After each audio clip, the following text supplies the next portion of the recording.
তুমি তুমি যেহেতু স্বরাষ্ট্রমন্ত্রী হবা, শপথ নেওয়ার আগে আমার সাথে বসবা অ্যাটলিস্ট, কি কি করতে হবে আমি এটা তোমাকে একটু কিছু কথা তোমাকে বলবো আর কি।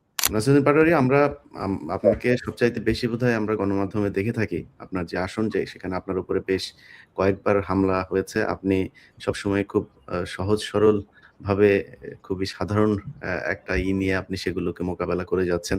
আপনার ভেতরে কোনো উগ্রতা আমরা দেখি নাই। যাই হোক, এই যে আপনি বিশাল ব্যাংকের মালিক এবং চাঁদাবাজের বিরুদ্ধে আপনি নির্বাচনে প্রতিদ্বন্দ্বিতা করছেন, আপনার নিশ্চয়ই আর্থিক একটা সংকটের ভেতরেও আপনি আছেন।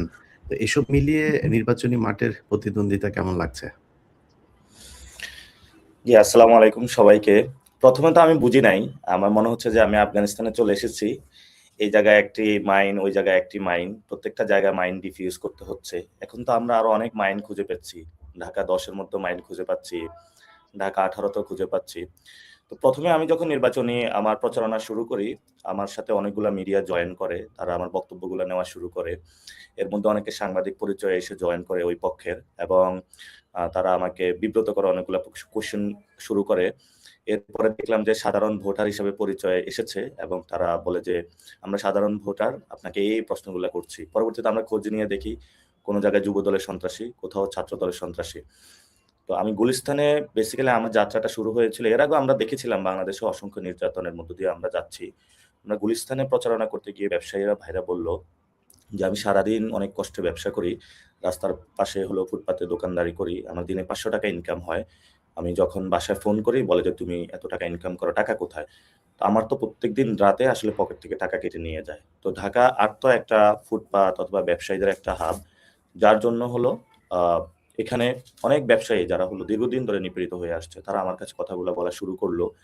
এবং আমি যখন ক্যাম্পেইন শুরু করি, সবাই আমাকে মেসেজ দিয়েছিল যে শহীদ ওসমান হাদি ভাই যেভাবে ক্যাম্পেইন করেছিল ওইভাবে করতে হবে। এবং সেই জন্য আমি ফজর থেকে এশা পর্যন্ত প্রত্যেকটা মসজিদে গিয়ে থাকি, এবং সেখানে অনেক মানুষের সাথে আমার ক্লোজলি কথা হয়েছে। দুঃখ দুর্দশা বলা শুরু করলো, কাকে সন্ত্রাসী অ্যাটাক করা হয়েছে, কাকে কি করা হয়েছে। এরপরে আমরা আমাদের গল্পগুলো পাওয়া শুরু করলাম। সেই গল্পগুলোর মধ্যে আমরা দেখা শুরু করলাম যে এখানে একজন কমিশনার ছিল যে সন্ত্রাসী কার্যক্রম করে শুরু করে তার জার্নি শুরু করেছে। এরপর আমি খোঁজ পাইলাম যে তাকে রেলের জায়গাটা কে দিয়েছিল, কে দখল করেছিল, কোন কোন জায়গায় দখলদারিত্ব চালিয়েছিল। তো মোটা দাগে যে জিনিসটা আমরা ভয়েস রেইজ করার চেষ্টা করেছি সেটা হলো বাংলাদেশের দুর্বৃত্তায়নের যে রাজনীতি, সেই রাজনীতিটা তারা অ্যাকচুয়ালি গুলিস্তান থেকে যে চাঁদাটা উঠে, অথবা আপনার যদি মোবাইল এবং মানিব্যাগ হারিয়ে যায়, যে টাকাটা হয় ওই টাকাটা তারেক রহমান পর্যন্ত যাচ্ছে। এটা হলো বিএনপির পলিটিক্যাল ফাইন্যান্সিং সিস্টেম। সো এটা যদি আমরা বাংলাদেশে এই ধরনের দুর্বৃত্তায়নের যদি সিস্টেমটা চলে, আদৌ আমাদের কোনো যে আমরা গণ অভ্যুত্থানের পরে যে রাজনীতিটা করতে চেয়েছিলাম সেটা কিন্তু আমাদের অধরা একটি স্বপ্ন থেকে যাবে। সেজন্য প্রথমত আমাদের এই দুর্বৃত্তায়নের রাজনীতিটা ভাঙতে হবে। আপনি দেখেছেন মঞ্জুরুল আহসান মুন্সী, এটা টোটালি একজন সন্ত্রাসী লোক এবং ঋণ খেলাপি। তারপর আসলাম চৌধুরী ঋণ খেলাপি লোক, তাকে নমিনেশন দিয়েছে, এবং যারা নমিনেশন দিয়েছে মির্জা ফখরুল সাইন করেছে। উনি কি জানতো না উনি যে ঋণ খেলাপি? জানতো, তারপরেও তাকে দিয়েছে। দুইটা বিষয় থাকতে পারে, একটা হলো চাপে পড়ে দিয়েছে, তাহলে দলের কন্ট্রোল নাই। আর একটা বিষয় হলো যে না, উনিও ওইখান থেকে ভাগ পেয়েছে। যদি দলের কন্ট্রোল না থাকে, তাহলে এটা সকল দেশবাসীর সামনে স্বীকার করুক যে আমরা অনেকগুলা গুন্ডা মাস্তান আমাদের দলের মধ্যে ঢুকে পড়েছে, আমাদের তাদের উপরে কন্ট্রোল নাই, তারাই আমাদেরকে চালিয়ে থাকে, আমরা রাজনীতি করি না, গুন্ডা মাস্তানরা হলো এই রাজনীতি দখল দিয়েছে। তো আমরা হাসিনা আমলে শুনতাম যে ব্যবসায়ীরা হলো রাজনীতি দখল দিয়েছে, এখন হলো গুন্ডা মাস্তান সন্ত্রাসী চোর বাটপার ছ্যাচ্ছর যত ধরনের লোক আছে তারাই নমিনেশন পেয়েছে। যেটা আমরা আশা করি নাই যে গণ অভ্যুত্থানের পরে তারেক রহমান দেশে আসবে, একটা পরিবর্তনের সূচনা হবে, সবার মধ্যে কথা হচ্ছিল যে একটি পরিবর্তন হয়ে যাবে, উনি বিদেশে গিয়ে অনেক ভদ্র হয়ে গিয়েছেন।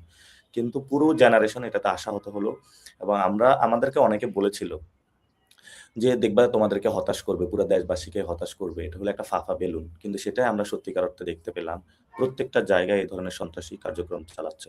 আমাদের গতকালকে আমাদের ক্যাম্পে হামলা করেছে, ছুরি দিয়ে হলো পোচ মেরে চলে গেছে, এবং সেখানে আমাদের 4 জন আহত হয়েছে। আমরা থানায় সেখানে মামলার নথিপত্র দাখিল করেছি যে কি কি এটা আমাদের উপর হামলা করেছে। এবং বিভিন্ন জায়গায় মানুষ আমাকে লিখে পাঠাচ্ছে অমুক বাজারে কে কে চাঁদাবাজি করছে, অমুক লাইন। তো উনি হলো এখানে ভাগ করে দিয়েছে যে কারো হলো কাঁচা বাজার, কারো হলো মাছ বাজার, কারো হলো গুলিস্তানের এই মার্কেট, কারো হলো এই আনারকলি মার্কেট, ঢাকা হাটে এইভাবে একটা হলো চক্র তৈরি করেছে এবং এই চক্রটার যে টাকাগুলো উঠে থাকে এখানে হলো যুবদল, ছাত্রদল তাদেরকে দিয়ে থাকে, এই ধরনের রাজনীতিটা মেনটেন করে থাকে। আর তারেক রহমানের যে ফাইন্যান্সিয়াল সিস্টেম সেখানে হলো মির্জা আব্বাসের বড় একটি অবদানের জায়গা, যেটা ঢাকা আট থেকে গিয়ে থাকে এবং ঢাকা আট থেকে যে সন্ত্রাসী রাজত্ব এখানে চলে এটা পুরো বাংলাদেশে কিন্তু ছড়িয়ে পড়ে এই নেটওয়ার্কটা। আমি ওইদিন মতিঝিলে গিয়েছি, তো ওইখানে একটা ক্লাবে ঢুকেছি, ওইটা ক্লাবটা মোটামুটি ভালো। তো বললাম বাকি ক্লাবের কি অবস্থা? বলল যে যেখানে শিক্ষা অথবা মানুষের স্পোর্টস একটু আড্ডা দিবে, সোশ্যাল কানেক্টিভিটি, সেখানে হলো জুয়া ব্যবসা করে এবং এই জুয়ার ব্যবসা দিয়ে কিছু সন্ত্রাসী পালে। এই সন্ত্রাসীদের দিয়ে কখনো যদি কোথাও প্রবলেম হয় তাদেরকে ডাক দেয়, এই আমাকে বাঁচাতে হবে, এবং তারা এসে মানুষের মধ্যে একটা আতঙ্ক ছড়িয়ে দেয়, সন্ত্রাসী কার্যক্রম করে। এভাবেই হলো ঢাকা আটকে একটা সন্ত্রাসী রাজত্ব বানানো হয়েছে এবং নট অনলি ঢাকা আট, পুরো বাংলাদেশকে এই ধরনের সন্ত্রাসী রাজত্বের জায়গা বানানো হয়েছে।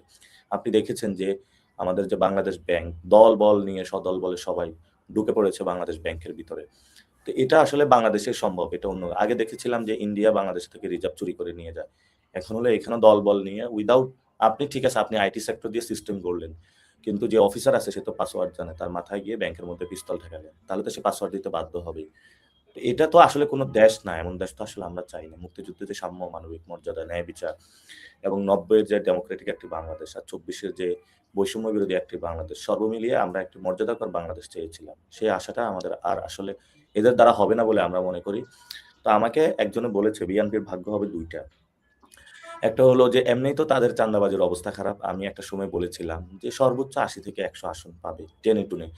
ওই সময় আমাকে অনেকে হাস্যরসাত্মক কথা বলেছিল। কিন্তু বাস্তবে তাই ঘটছে।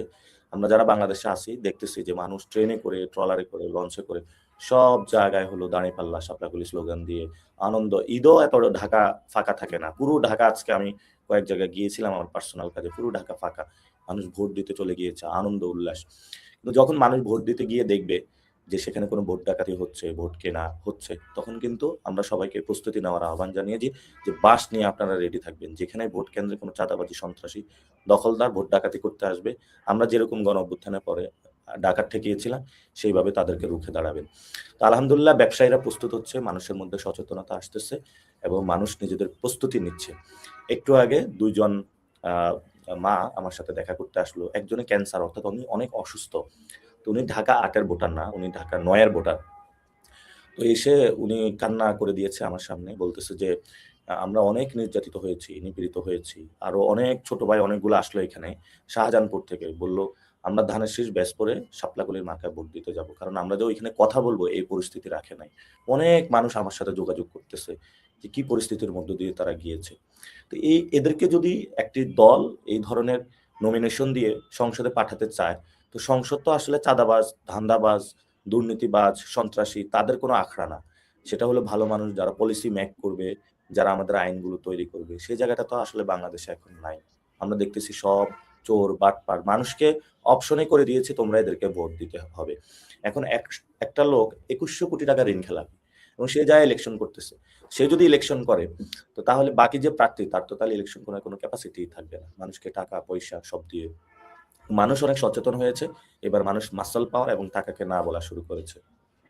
এবং তারা অনেক কুৎসা রটনায় যে আপনাদেরকে নিয়েও কথা বলা শুরু করে যে বিদেশ থেকে নাকি আপনারা সোশ্যাল মিডিয়াতে উস্কানি দিচ্ছেন। তো তাহলে তারা ফাইট করুক, কথা বলুক, ভিজিবল এভিডেন্স আনুক, কোন জায়গায় কথা বলছে, কোন জায়গায় আসলে আপনারা কোনো রং ইনফরমেশন দিচ্ছেন কিনা। প্রত্যেকটা তো ভিজিবল ভিডিও দিচ্ছেন। একটু আগে দাদা একটা ভিডিও শেয়ার করলেন যে চাঁদাবাজদের সবাই ঐক্যবদ্ধ হয়ে দৌড়ানি দিয়েছে। এগুলো তো বাংলাদেশের ভিজিবল ঘটনা। মানুষ মুখ খোলা শুরু করেছে। আমরা মনে করি যে যদি তারা সংশোধন না হয় তাহলে হাসিনার মতনই অবস্থা হবে তাদের। হাসিনার তো ইন্ডিয়া পালিয়ে যাওয়ার জায়গা আছে। তাদের আসলে বঙ্গোপসাগরে যাওয়া ছাড়া তার কোনো উপায় থাকবে না এবং মানুষের হাতে চরম দোলাই খাবে। যেভাবে চোর, বাটপার, গুলিস্তানে কেউ যদি ধরতে পারে, আচ্ছা মতন যেভাবে কেলায় ধুলা দেয়, ওইভাবে মানুষ হলো রাস্তার মধ্যে রাইখা এভাবে ধুনা দিবে। জি, আজকে অলরেডি আমরা আমরা নাসিরউদ্দিন পাটোয়ারি এরকম একটা ভিডিও ফুটেজও দেখেছি ঢাকাতেই। তো ইনশাআল্লাহ এরকম একটা পরিস্থিতি হবে। আপনাকে অনেক অসংখ্য ধন্যবাদ। পাটোয়ারি আপনি ইলিয়াস ভাই আরেকটা বিষয় এড করা ছিল। জি, ইফ ইউ অ্যালাউ মি, আমি আজকে যেটা বুঝলাম, আমাদের ১১০ টা কেন্দ্র আছে ঢাকা ৮ এ। অন্য জায়গায় তো আরো বেশি। সেখানে যেটা দেখলাম যে প্রত্যেকটা কেন্দ্রে তারা যে প্রিপারেশন নিচ্ছে ৩০০-৪০০ করে লোকের প্রিপারেশন নিচ্ছে এবং হুম। সবাইকে টাকা দিয়ে প্রস্তুত করা শুরু করেছে। পোলিং এজেন্টদেরকে বলতেছে যে ৯টা থেকে ১১টা পর্যন্ত সব কেন্দ্র দখল করে ফেলতে হবে, বাকিটা পরেরটা আমরা দেখব। এবং সেখানে আমাদেরও অনেকে আছে, তারা আইসা বলতেছে যে আমাদের এই ধরনের ইনস্ট্রাকশন দিচ্ছে। তাহলে আমাদের মতন যারা প্রার্থী আছি, আমাদের তো যদি আমি 100 করেও স্বেচ্ছাসেবক দেই এবং সেই মানুষগুলো যদি কেন্দ্রে যায়, আমি যদি তাদের খাওয়া দাওয়ার ব্যবস্থা করি, তাহলে তো আমার হলো 1.5 কোটি টাকা 2 কোটি টাকা বাজেটের প্রয়োজন হয়। তাহলে আমি 2 কোটি টাকা কি মানুষ থেকে চুরি করব? আমি তো চুরি করতে পারবো না। এজন্য আমি ঢাকা আর পুরো বাংলাদেশের মানুষকে বলব, আপনারা নিজ থেকে স্বেচ্ছা বাহিনীর ভূমিকা পালন করুন। আপনারা ভোট কেন্দ্রে যাবেন, ভোট কেন্দ্রের সামনে দাঁড়িয়ে থাকবেন। আপনারা নিজের খাবার নিয়ে যাবেন, জায়নামাজ নিয়ে যাবেন। নামাজ পড়ার দরকার হলে ওইখানে নামাজ পড়বেন, ভোট দিবেন, ভোট রক্ষা করবেন। আপনি এত কষ্ট করে আপনার সন্তানের জন্য একটি বাংলাদেশ গঠন করতে চাচ্ছেন।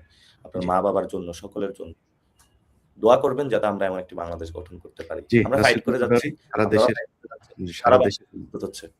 সারা দেশের মানুষের আপনাদের জন্য দোয়া আছে এবং আমি ওনার এই বক্তব্যের সাথে একটু এড করি। সেটা হচ্ছে যে নাসিরুদ্দিন পাটোয়ারি, আমি আপনাকে বিদায় দিচ্ছি। আপনার যেহেতু অনেক ব্যস্ততা, আপনি চলে যান। আমরা ইনশাআল্লাহ বাকি কথা যেগুলো আছে সেটা দাদা আছে, আমরা আছি, আমরা বলছি। পাটোয়ারি, তোমার ভূমিধ্বজ বিজয় হবে, শুধু তোমার না, নাহিদের ভূমিধ্বজ বিজয় হবে, হাসনাত আব্দুল্লাহর ভূমিধ্বজ বিজয় হবে, সার্জিসের ভূমিধ্বজ বিজয় হবে। তোমাদের এনসিপি আমি মনে করি মোর দেন 95% জিতে আসবে। 100% হয়ে গেল, ওটা অবাক হওয়ার কিছু থাকবে না। সবার জন্য দোয়া আমরা রাখলো।